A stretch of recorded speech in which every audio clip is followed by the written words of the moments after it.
I think we can start now. So over to you, Andreas.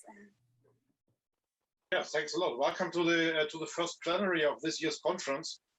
And well, I'm happy to have to introduce Liam Foster here, and who's a lecturer in social policy, and I think social policy and social work is at the University of Sheffield in the UK. And well, you focus quite a lot on inequalities in later life and also policy implications. You have been working with Alan Walker for quite a long time already. I don't know how long, but at least for many years, according to my records. And we also work together in a research program, IVO, which is on exclusion and inequality in late working life, and also doing a handbook together at the moment. I'm happy to have you here. Thank you very much for agreeing to participate here. And I'm really curious to listen to your presentation. And if you didn't change the title, your keynote is titled "Aging Unequally: The Role of Active Aging, Extended Working Lives, and Pension Policies," with a gender focus on women's retirement in the UK. We talked a lot about the UK focus, whether that's too special or not. I don't think it's too special, because we can learn a lot from this perspective, and can discuss maybe also the generalizability of your findings and your presentation afterwards. I think it's always good to have a specific focus, otherwise we're trying to get away, and it's excellent to have it like this. And I look forward to listening to your presentation. So thanks a lot, and yeah, the screen in this case is yours. Thank you, Andreas. Much appreciated. Apologies for my croaky voice, folks. I've got a bit of a chest infection, but hopefully it'll hold up. Thank you very much for inviting me to do the talk. It's a pleasure to be here virtually, although of course it would have been wonderful to be in Vancouver. I had a look through my photo album the last time, well, my only time previously in Vancouver, and dug out a picture of myself when I was doing some active aging through the life course on a tandem with a friend of mine. And the funny thing, if you'd have been there at the time, I can't ride a bike, so I was on the back of the bike making us fall off. So you'd have enjoyed being in Stanley Park watching me fall off a bike. If anyone knows the football shirt, you can put that in the chat as well, and I'll be very impressed if anyone knows that. Right, enough of me talking about silly things. I want to tell you a bit about what I'm going to be talking about today. So as Andreas has said, my name's Liam Foster, and you can see my email address on the slide. So please do get in touch if you've got any questions afterwards, you think of anything you'd like to discuss. So today I'm going to be discussing aging unequally, the role of active aging, extending working lives and pensions policy on women's retirement in the UK. And as Andreas mentioned, some of this work is kind of linked actually to a UK report in an ongoing project on exclusion and inequality in the latter part of working life, funded by the Swedish Research Council for Health, Working Life and Welfare. So these are the things I'm going to be touching on. I'm going to be covering quite a few different issues. So I'm going to initially, it seems appropriate to briefly mention some of the demographic trends that are present, particularly at the start of a conference. You may see other slides like this throughout. I then want to spend a little bit of time talking about active aging and aging well. Not going to go into lots of detail here, but I want to mention it as a policy response to some of the policy challenges that I'm also going to mention. I then want to focus on extending working lives policy and pensions before providing a bit more of a gendered focus, for looking at the UK in particular and some of the inequalities in extending working lives in relation to pensions. And then I want to outline some of the potential policy solutions, emphasising the role of the life course and a need for a more kind of comprehensive approach to active aging. So there's a lot to touch on. So like I say, I briefly wanted to outline the characteristics of demographic aging in Europe. So this Eurostat data compares the percentage of EU 27 population in age bands in 2019 with the predicted percentages in 2050. And as you can see from the bordered rather than solid lines, the percentage of people aged 65 and over is going to increase considerably by 2050 compared to 2019. It's also worth noting, and particularly significant for this presentation, that women outnumber men at older ages within the EU 27 population. And in 2019, there were more than twice as many very old women, so 85 years or more, as very old men. And I think it's worth noting, although these figures refer to the EU 27, aging populations are not only applicable to Europe, but they are a worldwide phenomenon. And actually, it's been noted by the World Health Organization that by 2050, 80% of older people will be living in low and middle income countries. So we need to bear that in mind when we're thinking about aging and social change. I think the first thing that's worth noting, and I always say this at the start of any presentation around aging, is these increases in life expectancies are a cause for celebration. So I'm going to outline some of the kind of policy challenges associated with them, but let's not forget the positive implications of aging, social progress and people living longer.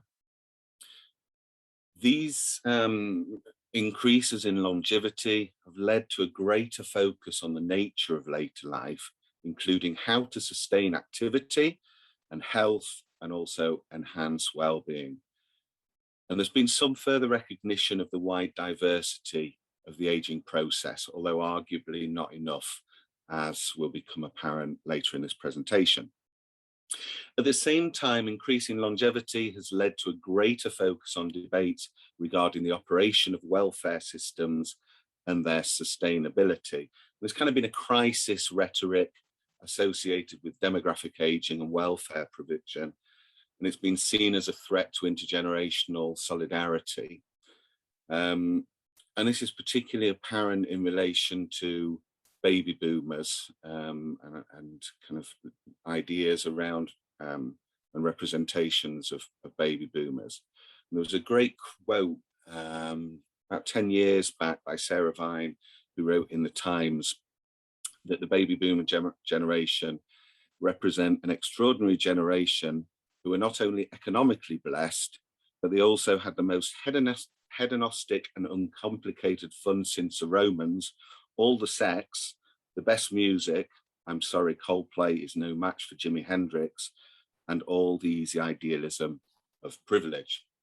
And I think these intergenerational ideas around conflict are worth bearing in mind when we think about policy making. So, briefly want to outline some of the key policy challenges. There are more, and there's much more that could be said on each of these. I thought it was worth flagging some of these up. So whether the growing numbers of older people in the EU are living their later years in good health is a crucial consideration for policymakers. Additional years of life spent in an unhealthy condition are likely to result in extra demand for supplementary healthcare or long-term care services. And in the UK, the Institute for Fiscal Studies in 2017 found that the average 65-year-old costs the National Health Service 2.5 times more than the average 30-year-old, and an 85-year-old costs more than 5 times as much. So an aging population presents particular challenges for health services. This figure is from Eurostat, and it provides information on healthy life years.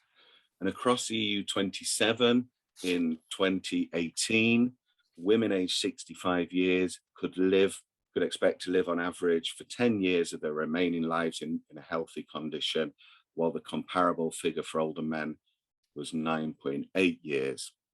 In general, those older people who were living in EU member states with higher life expectancy tended to spend a lower proportion of their elderly lives with health problems. So for instance, if you were to compare the situation of Sweden and Slovakia in this particular figure. Another key area to be aware of is housing. Now, recent decades have been characterized by a fall in the average size of households, reflecting, at least in part, lower fertility rates, higher numbers of divorces, and changes in terms of household compositions and extended households. The availability and costs of housing are particular concerns. Older people are more likely to be living in under-occupied dwellings. And in 2018, the share of working age adults living in under-occupied dwellings across EU27 was less than 1/3. By contrast, the proportion of older people, so 65 plus, living in under-occupied dwellings was close to half. And you can see the definition on the slide about what an under-occupied dwelling consists of. But I think this idea of home ownership has led, or certainly been part of, debates around intergenerational conflict and the affordability of housing as well. And of course, there are concerns about residential accommodation which might be required, and older people are more likely to have particular needs in relation to that. The other policy area I wanted to mention is pensions. I'm going to be spending more time looking at pensions in relation to the UK in particular. It's been predicted that the number of pension beneficiaries will increase as the number of pension contributors declines. In the UK, population growth among pensioners has consistently outstripped that of the working age population. The pensionable age population is expected to grow at twice the rate of the working age population and to account for 24% of the total UK population by 2037. Although, of course, it's worth noting that it depends on what policies are put in place. So, for instance, what happens in relation to pension ages. It's worth noting that there are inequalities in employment, which are replicated or indeed in some cases expanded in later life. And we can see in this particular figure, in 2017, European Commission calculations found the gender pension gap in the EU was 35.7%. And of course, inequalities depend on the level of pay gap and to what extent systems mitigate for inequalities, so care credits and so on. So I've outlined some of the key policy challenges. There are more, but I now want to look at some of the policy responses in relation to ageing. And I particularly want to focus on active ageing, which I think has got really important implications for extending working lives, which is a kind of key theme of the conference and some of my more recent work. Active ageing is concerned with facilitating the rights of older people to remain healthy, remain in employment longer, while also participating in community and political life.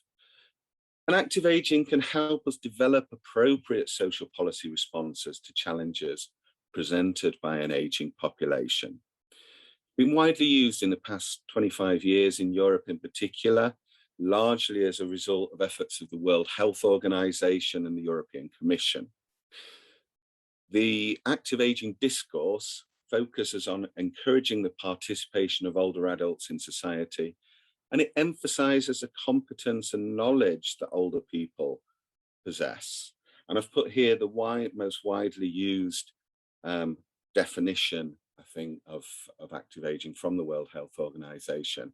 So they said it's a process of optimizing opportunities for health, participation and security in order to enhance quality of life as people age. And they said that importantly, active was defined as continuing participation in social, economic, cultural, spiritual, and civic affairs, not just the ability to be physically active or to participate in the labour market. And it's this last point I think is crucial in thinking about subsequent policy around active ageing. I think in theory, at least, it emphasised the need for a departure from notions of ageing in purely economic terms towards a more holistic approach to ageing, including quality of life, mental and physical well-being, and social participation. And it challenged notions of older people as more passive and dependent, placing a kind of alternative emphasis, I think, on autonomy and participation more generally. So there are many positives in relation to the ideas of active ageing. I won't go into some of the weaknesses as well, but there certainly are some. So the active ageing paradigm gradually gained ground in European spheres as the ideal framework for public policy planning and for responding to the population's ageing. And I would argue that EU policy discourse on active ageing is comprised of two contrasting models. So there's been a kind of more dominant emphasis on a narrow, productivist approach, focusing on extending working life. And this rather utilitarian vision advocates the need for older workers to be activated to enhance economic growth. And in doing so, those not in paid employment are often excluded from ageing actively, and the valuable contributions they make to society risk being ignored. In contrast, there's a more comprehensive approach to active ageing, supported by the World Health Organization and UN, as well as some parts of the European Commission. And this includes a wider range of measures and services, such as lifelong learning, engaging in capacity enhancing and health promoting activities, and being active after retirement. And I think although there's some evidence of the two approaches coming together, in practice, the actual policy instruments still focus more often than not on areas associated with extending working lives. So I want to move on now to think about the UK and policy responses to active ageing, focusing specifically on extending working lives and pensions. So I think the UK's responses to the challenges of ageing have tended to largely focus on these kind of more productivist notions of active ageing, including extending working lives, with more kind of comprehensive responses tending to be reactive and largely remedial. I think one of the most important challenges confronting a more comprehensive approach to active ageing in the UK is that it requires a kind of collective approach to mobilize a wide range of societal resources. And this needs to be underpinned by a commitment to public welfare. And this collectivism is highly problematic under neoliberal polities, such as the UK, where individual responsibility is designed to play a substantial role. And we've seen that in relation to developments surrounding pensions and individual responsibility, as I'll touch on shortly. I think in addition, any kind of commitment to wide-ranging and preventative welfare provision is going to be severely tested by the difficult financial climate linked to COVID-19 as well. But I think it's fair to say that in practice, in the UK, a life course focus, which I would argue is a key component of a comprehensive active ageing approach, is often overlooked, with the focus being on older age specifically. Right, I now want to focus on extending working lives and some of the measures in relation to the UK as a case study. But as Andreas pointed out in the introduction, there are certainly things that can be taken on board for other countries and similarities in other countries as well, I think, in terms of extending working lives. So in effect, extending working lives policies such as increasing the age at which people retire and the age of pension receipt both increase revenues by expanding the working age population, while also decreasing expenditure by reducing the number of beneficiaries. And in the UK, Ros Altman, the former pensions minister, said, as people are living longer, we need to rethink what retirement looks like. This is not about forcing people to work on, but supporting those who want to maintain a fuller working life.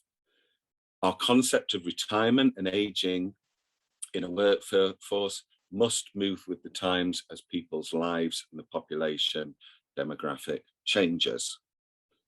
And I think this process of rethinking retirement has led to a variety of employment and pensions policies associated with extending working lives to aid older people's participation in a kind of productive or productivist society. The UK government has made clear the expected individual benefits of embracing these imperatives. So the Department for Work and Pensions said, working longer and taking control of when they retire can give individuals more money in later life and allow them to maintain their existing lifestyle. And I think, within an environment of progressive welfare retrenchment, this greater emphasis on labour market participation has been presented in a kind of enabling way, choices and freedoms, for instance, whereas actually in practice, we'll see later on, that's not the case for some people, and that really does need to be acknowledged. So there's been a kind of growing emphasis in public discourse on the responsibility of older people to undertake longer paid employment to fund their retirement. And this has a rather a kind of moralistic tone to it. And the DWP in 2014 argued that early exit from the labour market can have serious implications for the health, well-being and incomes of individuals, and comes at a significant cost to the economy, business and society as a whole. And I think in effect, this discourse creates arguably a new form of ageism, requiring continuation of work as the new legitimacy for a mature identity. But what we have seen in the UK is employment trends of older workers increase considerably over the last 2 decades. And these kind of trends have been replicated in many other countries. Men's average age of exit from the labour market was 65.2 years in 2020, compared to 63.3 in 2000, whereas women's was 64.3 in 2020, an increase from 61.2 years in 2000. So moving on to think a bit about pensions and extending working lives in the UK then. I think it's worth noting that Taylor et al. In 2021 identified 3 main strands to the government's extending working lives policy agenda. They said you've got welfare-based attempts to move working age people off state benefits and into paid work through tougher benefit eligibility tests and intensive targeted support for job seekers. There was also an attempt to remove barriers to extending working lives by removing compulsory retirement. So in the UK, the default retirement age was abolished in 2011, and also ideas around tackling age discrimination. And then pensions measures, including raising the ages at which people can claim their state pension. And it's this kind of final strand that I want to focus on. So pension system reforms are fundamental to extending working lives. They provide incentives and an environment for demand and supply of the labour of older workers. And we've seen that through development of policies through history. And they can provide a source of wealth which may enable choice regarding the timing of retirement. In recent years, the focus on sustainability in response to fiscal pressures has been a key driver of some of the major reforms to UK pensions that I'm going to talk about shortly. The UK pension system is particularly complex. Pensions Commission 2006 referred to it as the most complicated system in the world. So I'm not going to go on too much about how the system operates, but I do recommend, if you are interested, the Pensions Policy Institute has something called a Pensions Primer, which explains the UK pension system in detail and is a really useful resource. But essentially, for simplicity's sake, break it down to the state pension, which is now a flat rate single tier pension introduced in 2016, dependent on national insurance contributions through work, or indeed credits in some cases. And then private pension contributions from employers and individuals. And this includes pensions arising from auto-enrollment, a policy which required employers to enroll eligible individuals or employees rather into a qualifying workplace pension scheme, which emerged from 2012. So I want to now look at some of the different measures and how they link to extending working lives then. So firstly, let's look at state pensions and measures associated with extending working lives. In line with increasing links between employment and pensions, in order to qualify for the full single tier pension introduced in 2016, individuals are required to have paid 35 years, full years of national insurance contributions, rather than 30 years under the previous system, meaning that people are likely to have to work longer in order to qualify for the full amount. I'm not going to mention credits at this point, but credits are available in certain circumstances. Obviously, payments from the state pension can start once the state pension age is received, unless you choose to defer receiving a pension. Now, as recently as 2010, women could receive a state pension at the age of 60 and men at the age of 65. Since this time, projected female state pension age rises have accelerated and equalized, such that the state pension ages for both sexes were 66 by 2020 and will be 67 by 2028. And this state pension age has an anchoring effect on retirement. So these changes increase the extent to which some individuals remain reliant on employment until older ages.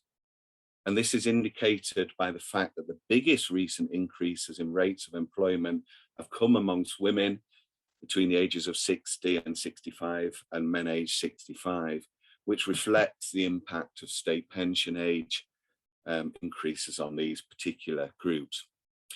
It is worth acknowledging, though, that the state pension represents a relatively marginal factor in financial planning of higher income groups, as they're more likely to have occupational pensions and other financial assets, whereas middle to lower income groups are more likely to be nudged to delay retirement as a result of these increases in state pension age. There's no option to take a reduced pension before state pension age. However, you could be encouraged to delay retirement through deferring state pension receipt in order to increase your final amount, or indeed you could claim your pension while still working. Furthermore, the pension credit, a means tested top up for people in older age with low income and low savings, will no longer be available before the state pension age. And I think, as you can see, these changes place more emphasis on individuals to work into older age, particularly given that unemployment and ill health related benefits are worth less than the state pension and pension credit. Moving on now to think about occupational pensions or private pensions and extending working lives in the UK. Many private pension measures are associated with increasing individual responsibility for saving, rather than necessarily being targeted at extending working lives. However, they are likely to have an impact on when people are likely to retire. In the UK, there have been shifts towards defined contribution pension schemes from defined benefit schemes. Defined contribution schemes, unlike defined benefit ones, offer no guaranteed income in retirement, and the retirement income depends on performance of the funds invested. So in a sense, it represents a shift from a kind of more buffered and collective approach to a more kind of individualized exposure to financial market risks. And I think the unpredictability of DC schemes might end up increasing more people to work beyond the age of 65 in the future, or 66, especially if pension pots decline in the context of financial turmoil, for instance. There were also changes to tax rules, took place 2006, which inhibited taking paid work while also drawing a pension from the same employer, because that was seen as causing some people to stop working altogether rather than searching for another job.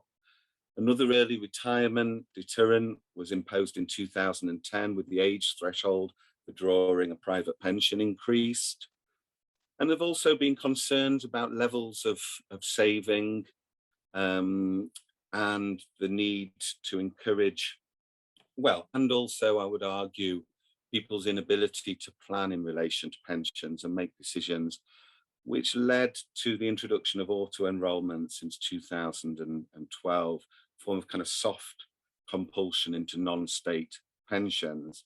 So automatically enrolling eligible individuals, generally low to medium earners, without access to good quality workplace pensions, into a portable occupational pension, while allowing existing schemes still to operate where the benefits are higher than NEST, which is a default scheme, the National Employment Savings Trust. And so far, it's been argued that this policy has been a success, so more people saving. Okay, so less than 1 in 10 people have exercised the right to opt out so far. Bearing in mind it is at a relatively low level. What this has meant, though, of course, is an expansion of DC schemes, more defined contribution schemes, because these are the types of schemes that auto-enrollment tends to be. And Philipson et al. In 2016 said that regardless of the reforms, limited pensions will remain a key feature for many groups, in effect reflecting precarities in the labour market and poor market performance of DC type schemes. And this is likely to result in people needing to work longer, especially given the later availability of the state pension. There have also been some more flexible retirement pathways introduced.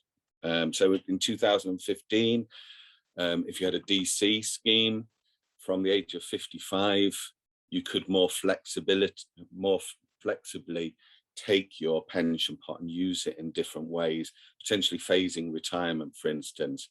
However, there are concerns about low levels of saving and poor saving strategies, which might actually result in people having to work longer than expected or re-entering the labour market in older age because they've badly used, essentially, their pensions. Right, I want to move on to gender and pensions and introduce some of the issues here associated with gender pensions and extending working lives. Certainly, pension policies present some people with greater opportunities and choices regarding extending working lives. However, there are increasingly individualized risks and pressures which are not experienced equally, associated with some of these stronger links between employment trajectories, saving throughout the life course, and assets gained. And this is particularly pertinent for women who are less likely to have opportunities to build up significant pension rights in their own right. So, on average, British women receive 25% less in state pensions than men, and women's private pensions savings are only half that of men's. And these disparities are also associated with women's earlier departure on average from the labour force than men.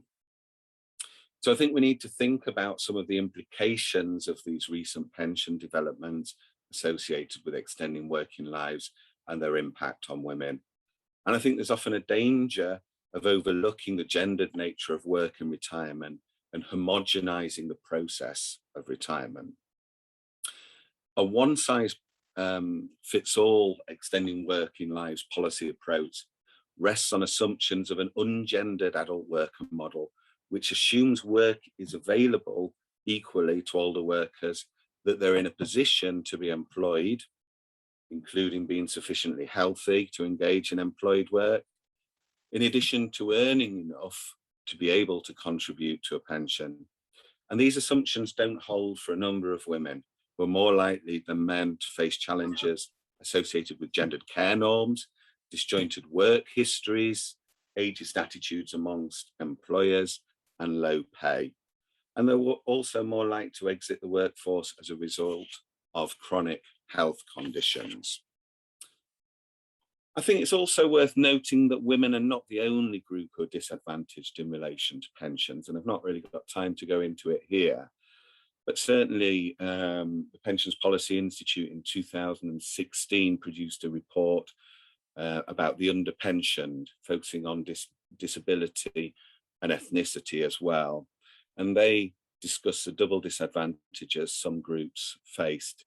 So for instance, the average gap between a female pensioner from an ethnic minority group and male pensioner from a white group is 51%, compared to 27% between a male pensioner from an ethnic minority group and a male pensioner from a white group. So we need to recognize that there are a number of other factors that can impact pensions and pension decisions. So I now want to think about state pensions in particular and some of the changes and their implications. So state pension provision represents a larger part of women's retirement income than it does for men in all income groups.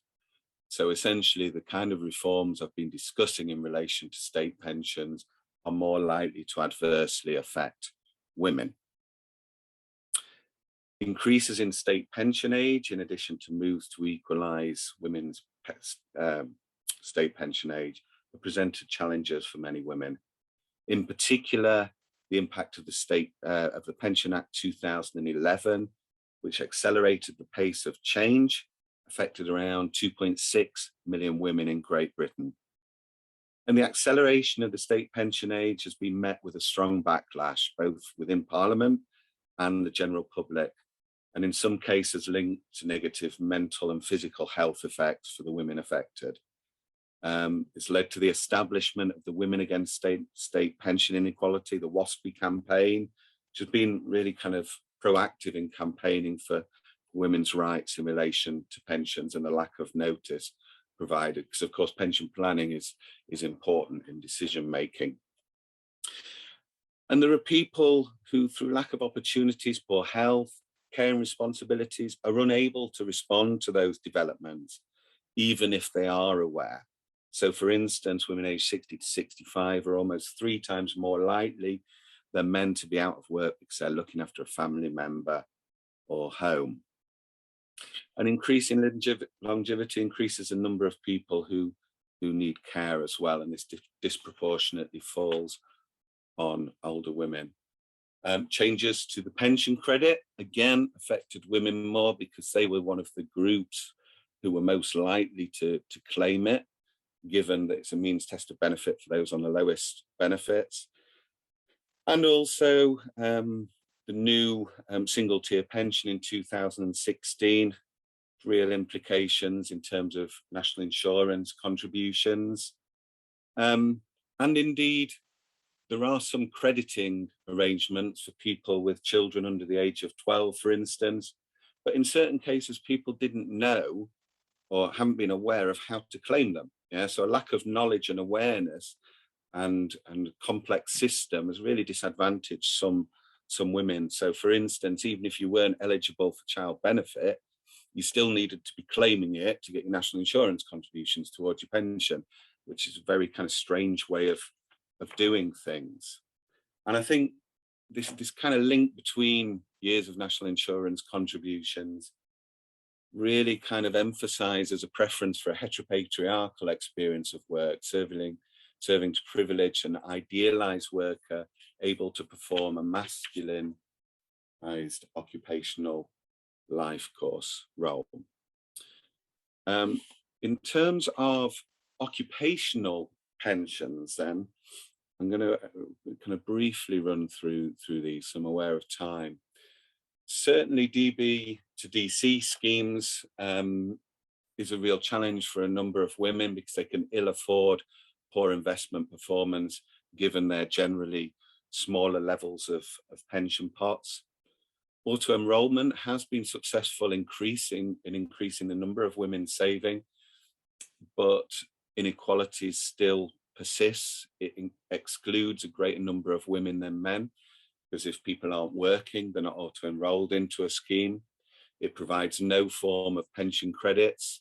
If people are earning under £10,000, they're not automatically enrolled. If people are in more than one form of employment, they're not added together to meet that criteria. And I think it's 70% of women who lose out in that particular way. And indeed, pension freedoms, some of the measures in relation to pension freedoms, I think, are going to present particular challenges for women, again, because of unpredictable life courses, smaller pension pot. But also, there's been a number of kind of projects which have shown women tend to have a kind of lower level of knowledge regarding pensions and a kind of a masculinized area. So there are various issues I think we need to be aware of. So what might some of the policy recommendations be then in relation to these areas? Well, I think extending working lives should recognise different trajectories women often face and not penalise men and women who diverge from traditional male patterns of employment. And Street and Lime have said there's a need for a comprehensive and appropriately refined policies that take life course issues seriously, since the interconnectedness of life course trajectories and later outcomes is undeniable. And certainly in terms of pensions, there are a number of things that could be done to reduce these inequalities. So greater simplicity in the scheme in terms of connecting credits, could abandon some of the planned increases. Certainly the Trade Union Congress has advocated this, particularly in light of the implications of COVID-19. Adjustments could be made to auto-enrollment to provide better coverage to those in multiple jobs. It could also include caring credits, something that I put forward to the government and they didn't like the associated costs. Or indeed something more radical, we could really look at a newer pension system, an unconditional citizens pension, which is set at an adequate level. Yeah, and we could reduce private pension tax incentives and so on to help fund that. But I think what's also worth noting is that pension systems and these developments need to be accompanied by other measures, right, to increase quality of work, providing choices and opportunities for women to work longer. So we need to support people with longer term health conditions, care provision, lifelong learning. We need to enforce age discrimination legislation, including gendered ageism, statutory paid leave, support for workers with health conditions, a more age-positive culture, and an increased range of flexible employment. So there are lots and lots of different policies that we need to think about in relation to ageing. I think thinking about some of the implications of some of this discussion, just a couple more slides, they have some broader implications, I think, for developing ageing policies. So we've seen that exit patterns from employment in retirement are becoming more heterogeneous and fragmented, with various forms of work, including contractualization and casualization, reshaping the end of working lives. So we need to be aware of these, and indeed gendered implications of these. So precarious and flexible forms of employment that women may be disproportionately located in. As people are living longer, it affects the nature and timing of care as well. And it's worth noting, in the UK, the average age of having a child has risen to 29.6 from under 23 in 1980. More people are in higher education. So it all represents a destandardization of employment histories and retirement, with the extending working lives narrative playing an important role in repositioning retirement within the life course. But at the same time, opportunities aren't always equal, and policy needs to adapt to the diverse needs of individuals throughout the life course, including recognizing a more comprehensive approach. So I'd argue that active aging and extending working lives have been one of the key responses to challenges of an aging population in the UK. It's been characterized by productivist notions of extending working lives, with an insufficient recognition of life course and comprehensive active aging. And women's existing employment and pension disadvantages have largely been ignored in the development of extending working lives policy. And this has led to expansions of women's financial disadvantage in older age. And I think it also shows the dangers of raising pension ages in the absence of a broader set of policies to support women and men at different phases of the life course. So again, getting back to this idea of the importance of the life course. Thank you. There's a number of references which may be of interest to people in relation to these topics. Yeah, welcome any questions. I've packed a lot in there. Sorry if it was too much. Thank you, Liam. For questions, it looks like the first one who has a question is Margaret. Margaret, did you want to unmute yourself and ask Liam your question? Sure, thank you. Thanks very much for a most insightful presentation, Liam.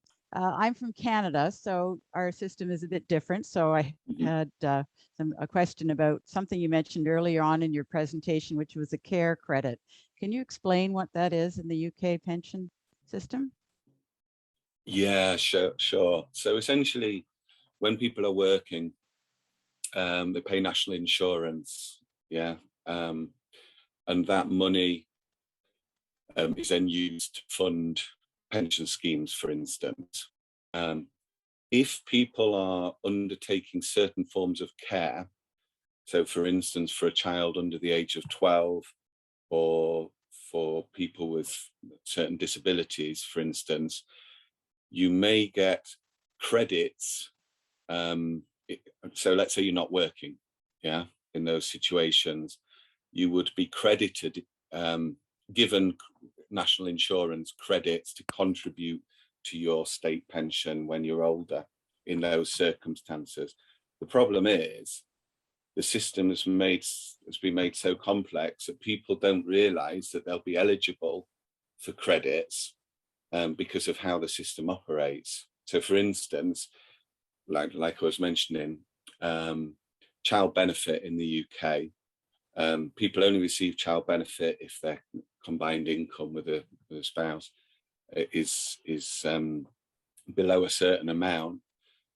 But what people don't realize is to get national insurance credits, they actually need to apply for the child benefit, even if they're not eligible for the child benefit, if you see what I mean.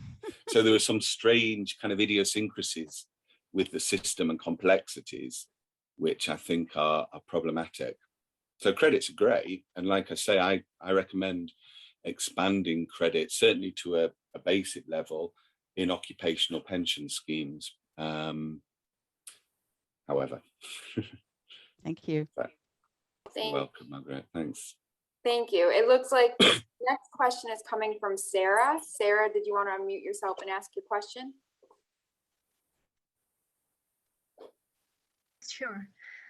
So my question is in relation to the actual meaning of extending working lives and how this affects people differently. And is it a choice or an imposition, especially to some people who might be caring for others or who suffer from health problems and cannot afford to make that choice?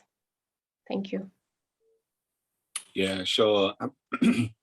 Absolutely. I mean, I think something like eradicating the default retirement age in 2011 was kind of a positive move in terms of reducing age discrimination, providing people with opportunities in theory to work longer. However, like you say, Sarah, there are people's circumstances, whether that's in relation to caring, which again, women are more likely to be undertaking. Indeed, certain ethnic minority groups are more likely to be undertaking, particularly kind of between the ages of, well, 50 plus kind of thing. So yeah, there is a danger, I think, with a kind of productivist active aging agenda that the focus becomes about working longer and kind of ignores those who can't work longer. And I think particularly private pensions, which don't provide an opportunity for people out of work to contribute to in the same way, mean that inequalities are likely to expand, you know. And these inequalities are also associated with people in certain occupational sectors, with certain educational qualifications. There are social class disadvantages. So, I mean, I've been talking about gender here, which is really important in terms of provision of care and kind of gender inequalities throughout the life course, but there are other groups who are affected as well. So yeah, no, good point, Sarah. Thank you. And it looks like Sarah has another question. So Sarah, you can ask your next question if you'd like.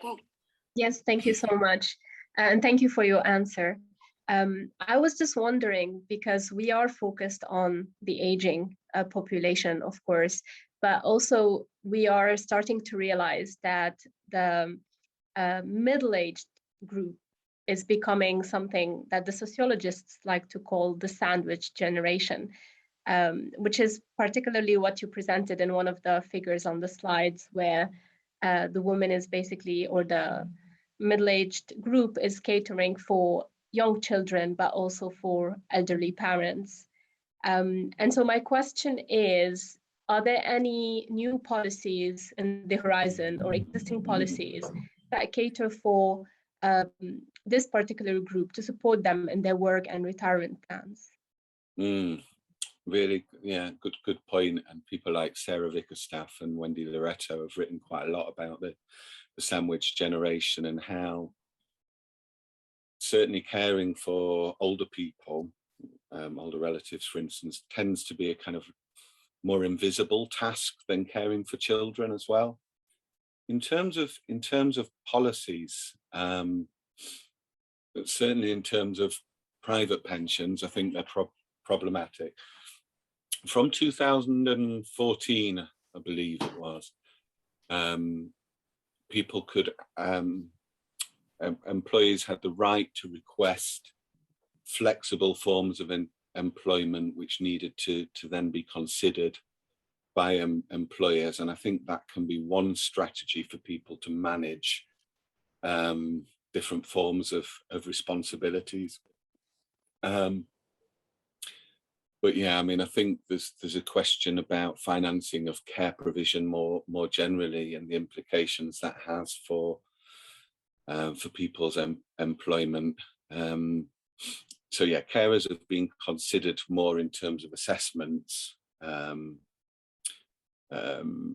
So in terms of social work assessments and things, so carers' needs are more often taken into account. But I still think there are kind of fundamental issues. And a lot of those issues are gendered as well. So yeah, no, a good point, Sarah, and I think something I need to look into more as well. Thanks. Thank you. And it looks like Andreas has the last question. So Andreas, if you want to unmute yourself and ask your question. but as I said, only if there's not more input. I don't want to waste other people's time. Otherwise, I can ask you separately. So if there's more questions, please raise them now, and I will start mine. Well, then, sorry. Yeah, you're good to ask me. Okay, so yeah, maybe you can read it. So that my question was: there are several arguments in your presentation. That let me ask if extended working life is directly contributing to gender disadvantage, or is it just highlighting existing ones, or is it exacerbating those existing ones? And it's not just a technical question; it is, of course, a technical question in a way, but it has the different policy implications. If you want to target, if you want to address this, and if I go through this presentation, I find arguments to all three perspectives. How would you see this? Then the question is, what is the predominant policy perspective on this? Yeah, good point.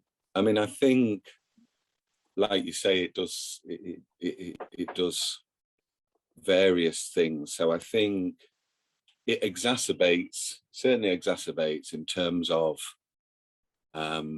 women being more likely to leave the labour force due to health conditions, more likely to face age discrimination in the labour market, more likely to be caring in older age than men.